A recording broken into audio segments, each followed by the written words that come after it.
जादुई सांप का दरवाजा। यह कहानी शुरू होती है एक छोटा सा बच्चे से जिसका नाम था चिंटू।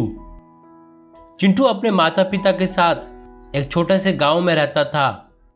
एक दिन चिंटू सो रहा था, तभी उसे जादुई सपना दिखा। देखता है बहुत ही बड़े जंगल में एक जादुई दरवाजा है। चिंटू उस दरवाजे का अंदर जाता है, फिर गायब हो जाता है।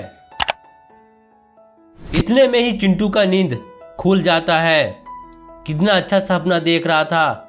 सुबह होते ही नदी के पार उस जंगल को जाना होगा, तभी वो जादुई दरवाजा मिल जाएगा। सुबह होते ही चिंटू उस जादुई दरवाजा खोज के लिए जंगल जाता है। बहुत देर इधर उधर ढूंढने लगा, तभी उसे जादुई दरवाजा नजर आती है। चिंटू जैसे ही जादुई दरवाजे का अंदर जाता है, तुरंत गायब हो जाता है। कुछ देर बाद चिंटू बड़े आदमी बनकर एक बड़े सांप के ऊपर बैठकर दरवाजे से बाहर आता है। जादू शक्ति के कारण चिंटू अपना याददाश्त खो चुका था और उसके माता पिता को भूल चुका था। इधर चिंटू के माता पिता चिंटू को इधर उधर ढूंढ रहे थे।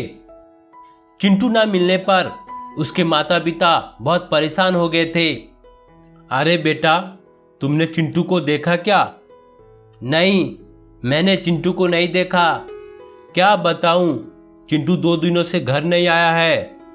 एक काम करो, तुम साधु बाबा के पास जाओ। चिंटू कहाँ है वो तुम्हें बता देंगे। चिंटू के माता पिता साधु बाबा के पास जाते हैं। बाबा, मैं बहुत परेशान हूं। मेरा बेटा 2 दिनों से गायब है, तुम उसका पता बता दो। अरे बालक, क्यों परेशान हो रहे हो?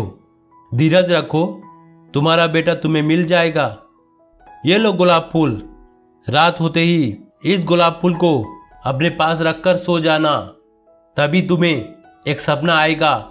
उस सपने में तुम जान पाओगे तुम्हारा बेटा कहाँ है। चिंटू के माता पिता गुलाब फूल लेकर घर वापस आते हैं। रात होते ही चिंटू के माता पिता सो जाते हैं, तभी उन्हें सपना आता है। देखते हैं चिंटू बड़े सांप के कैद में है।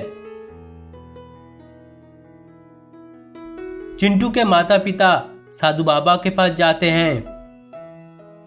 रात को जो सपने देखे थे वो साधु बाबा को बताते हैं। यह बात सुनते ही साधु बाबा अपनी दिव्य शक्ति से पता कर लेता है वो जादुई दरवाजा कहाँ है। साधु बाबा जादुई दरवाजे के पास जाता है।